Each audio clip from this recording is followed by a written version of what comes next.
거기에 앞에서 배운 마이너스 개념과 함께 문자의 개념까지 섞게 되면요, 큰 두려움을 갖게 되는 것입니다. 그 다음에 나오는 1차 방정식에서 제대로 공부하기도 전에 힘들어지는 것입니다. 안녕하세요, 대치동 캐슬입니다. 오늘은요, 중학교 수학 선행을 하면서 가장 먼저 처음 무너지는 이유와 그 해결 방안에 대한 이야기를 해보려고 합니다. 결과적으로요, 중학교 1학년 1학기 과정에서요, 처음 망가지는 단어는 바로 3단원 문자와 식입니다. 중학교 1학년 1학기는요, 1단원 소인수분해, 2단원 정수와 유리수, 3단원 문자와 식으로 되어 있습니다. 물론 4단원, 5단원도 있지만 그건 놔두고 1, 2, 3만 이야기를 해볼게요. 이 중에서 대부분 3단원 문자와 식에서 학생들이 처음 망가집니다. 그 이유는요, 본질적인 이유와 일시적인 이유 두 가지로 되어 있습니다. 첫 번째, 본질적인 이유는요, 초등 과정의 완성도가 제각각이기 때문입니다. 초등 과정 수학을 보면요, 많은 경우에 비와 비율, 최소 공배수, 최대 공약수 등 중요한 단원들도 있지만요, 많은 경우에는요, 연산의 비중이 높거든요.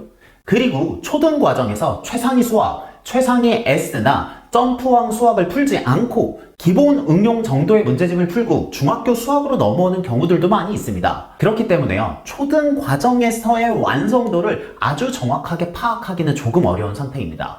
그렇게 한마디로 덮고 가는 것이죠. 그러다가요, 중학교 수학에 들어오면요, 1단원 소인수 분해는 자연수고요, 최대 공약수, 최소 공배수를 배웠으니 그냥 합니다.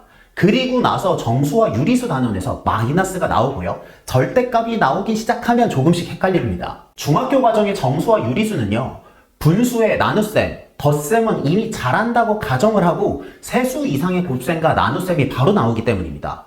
가뜩이나 분수의 계산이 익숙지 않은데 방향성의 개념이 수직선에 반영된 마이너스 계산을 하게 되면요, 현저히 멘붕이 옵니다. 마이너스 곱하기 마이너스가 왜 플러스가 되는지 이해하기 어려운 상태가 될 수 있다는 것이죠. 거기에 문자와 식으로 문자를 넣어서 대입이나 분배 법칙을 하게 되면요, 바로 중학교 수학에 겁을 먹으면서 망가지게 되는 것이죠. 이게 첫 번째 본질적인 이유고요. 두 번째, 문자가 너무 무섭게 느껴지기 때문입니다. 실은 초등학교 때 네모와 별표로 이미 문자만 사용하지 않았다 뿐이지 이미 방정식을 배웠거든요. 아주 새로운 것은 아니죠.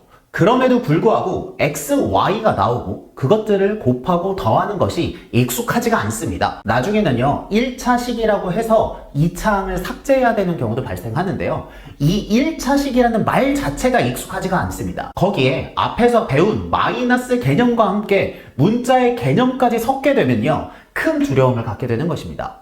그 다음에 나오는 1차 방정식에서 제대로 공부하기도 전에 힘들어지는 것입니다. 실은 이 부분은요, 처음 프랑스어를 배우고 챗 GPT를 쓰게 되면 느껴지는 생소함과 비슷합니다. 그게 어려운 것이 아니라 처음 보는 거라서 생소한 것이거든요. 하지만 학생의 입장에서는요, 어차피 문제가 안 풀리는 것이기 때문에 생소하다는 것과 어려운 것을 구분하지 못하고 같이 판단하게 됩니다. 그래서 이 문자와식 단원에서 가장 많이 포기하게 되는 것입니다. 그럼 이것을 어떻게 극복할 수 있을까요? 저는 이 문자와식 단원을 가르칠 때 중요하게 생각하는 것은 두 가지입니다. 첫 번째로는요, 높은 이해도를 요구하지 않고 많이 풀고 선생님 필기를 따라 써보면서 익숙해지는 것입니다. 이 단원이 익숙하기 전까지 오답이 많이 나오는 것은 자연스럽습니다. 그렇기 때문에 이 단원에서 점수의 완성도를 너무 많이 요구하면 오히려 지칠 수 있거든요.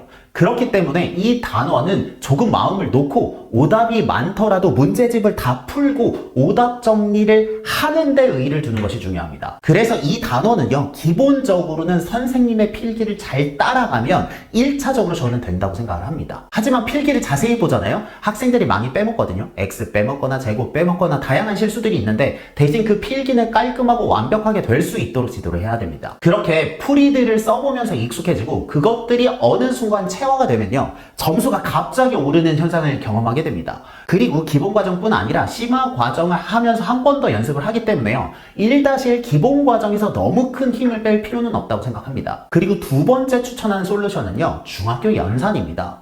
저는 중학교 1학년 상, 중학교 연산은 정말 많이 추천을 하는데요, 적응의 문제이기도 하기 때문입니다. 하루에 10문제, 20문제라도 계속적으로 풀면서 문자가 익숙해지는 것이 우선입니다.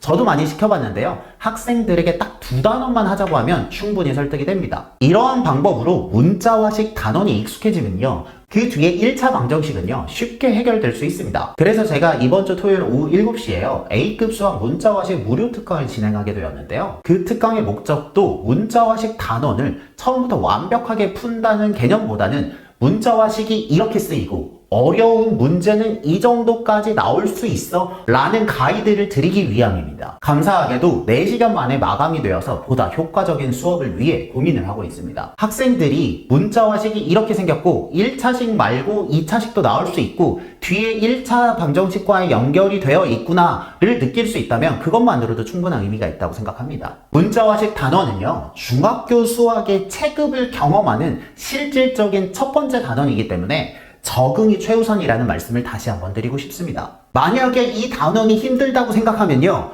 우리가 초등 과정을 너무 쉽게 해서 2인분의 고생을 하는구나 라고 생각을 해주시고 이것만 해결하면 중학교 2학년 1학기 때는 많이 편해질 수 있구나 라고 마음을 먹으신다면 조금 더 이 단원을 쉽게 공부할 수 있을 거라고 생각합니다. 여러분들의 문자화식 단원을 응원합니다. 저는 대치동 캐슬이었습니다. 감사합니다.